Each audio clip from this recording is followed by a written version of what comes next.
Hey guys, welcome back and happy Monday. All right, guys, so Monday is one of the craziest days. We did our morning show for an hour and a half this morning, just did an hour with DJ Richie Sky, which I always love going over there with the Sky Squad. Jason and I are coming back at 3 p.m. Eastern today to review some housewife products. And of course, we have pre-records all day in between. Now, we're not back to talk about our crazy schedule. What we're back to talk about is the fact that Dwayne "The Rock" Johnson's controversial past has now resurfaced. Apparently, he once called a woman a tranny and performed insensitive Chinese impressions. This doesn't look good for The Rock, especially let's break it down with all the details. Guys, don't forget, if you haven't already, go ahead, smash that like button. If you're not subscribed, get subscribed. And of course, hit that notification bell. With that, let's jump right in. It's time for all your binge-worthy pop culture news. Welcome to Up and Adam.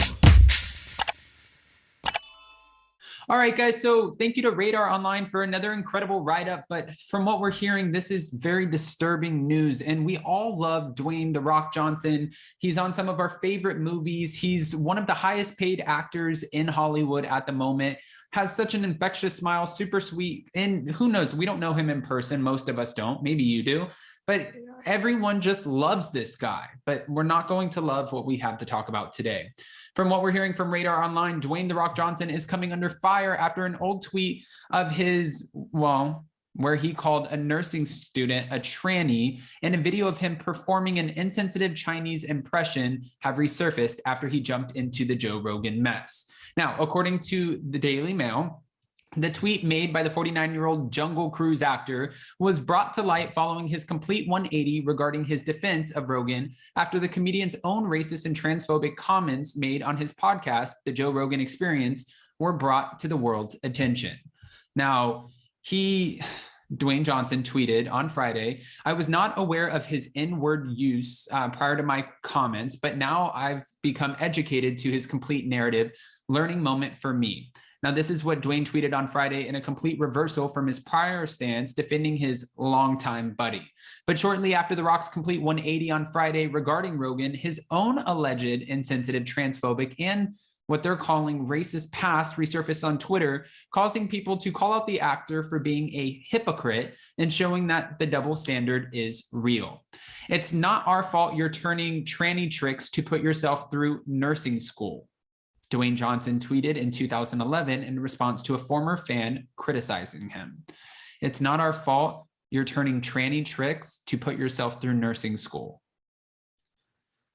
Okay, surprisingly, this resurfaced tweet was brought to everyone's attention by none other than Donald Trump Jr., who posted a screenshot of the tweet on Sunday and writing, "Wow, at The Rock, you can't just try to quietly delete transphobic attacks without giving a groveling apology and expect to ever work in Hollywood again. Do Under Armour, Ford, Apple, Netflix, and the rest of his sponsors and partners agree with this?" Okay. Caitlyn Jenner, who herself has transitioned from a man to a woman, and this is the wording based off of Radar Online, also responded to the actor's transphobic tweet. "The double standard is real." This is what she wrote. "At The Rock, I love you, but come on, dude, let's be real. Cancel culture has got to go. Use your platform." Now, Dwayne Johnson was also called out for once calling John Cena a bloated transvestite Wonder Woman ready to fight crime, as well as for insensitive performance during WWE's 13th annual Survivor Series, in which he blatantly mocked the Chinese with the Chinese impression.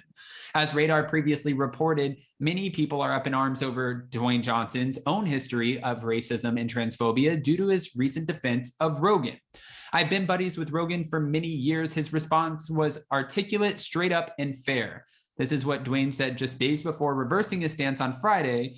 "For years, he and I have talked about me going on a show, and one day I will, and we will drink tequila a lot."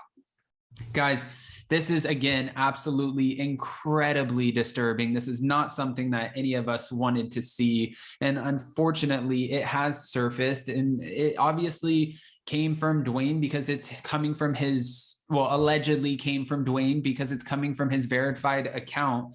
I'm wondering, are you going to take like the housewife stance and say that you had a social media manager, which technically I would think that he would have a social media manager before any of the housewives, but also a social media manager is not going to tweet, a transphobic comment. That wouldn't generally happen. Usually when they tweet, they're there to put out content. They're not there to give out their own personal beliefs or disgusting remarks, especially not when you are an A-list celebrity like Dwayne Johnson. And then the impersonation that he was trying to make, mocking, anyone who is Chinese, that was not a tweet. That was actually a performance at the WWE, which is also a problem, because if you're going to defend the tweet, well, now they can just roll the tape and see, well, you've actually done this in person.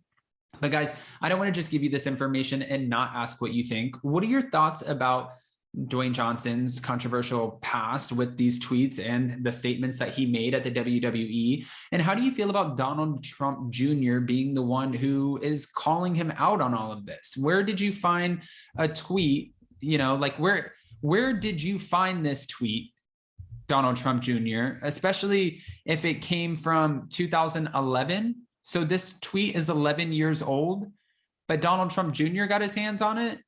And it makes me wonder, did you send someone digging for this? And it doesn't matter. At the end of the day, it doesn't matter if somebody was digging for it or not. If it's something that you put out there, you put it out there. So he has to own up for it. He has to respond to it. And I kind of wondered the same thing that Donald Trump Jr. asked. Do Under Armour, Ford, Apple, Netflix, and the rest of his sponsors, partners, are they going to agree with it and continue to employ him? Or is this going to be the beginning of losing a lot of those sponsorships and a lot of potential jobs in the future? Guys, I want to know your opinion, but before you go, make sure you comment. Don't forget to smash that like button, and of course, hit that notification bell. And in the meantime, we're going to talk about it till we're red in the face, blue in the face. I don't even know what the saying is. Zach Peter are going on tour. We are going to LA, Nashville, and New York, and that'll be in April. Our first date is April 7th in Los Angeles. I cannot wait to share with you guys who we have coming up. And this week, Zach and I will be dropping a little bit more information, some more tidbits. Then along the way, up until we get to April, we'll be sharing with you guys things that are happening at these different events, just getting you guys more excited for what's to come. The first original big announcement was, of course, the fact that we were doing the tour in the first place, but that's not all.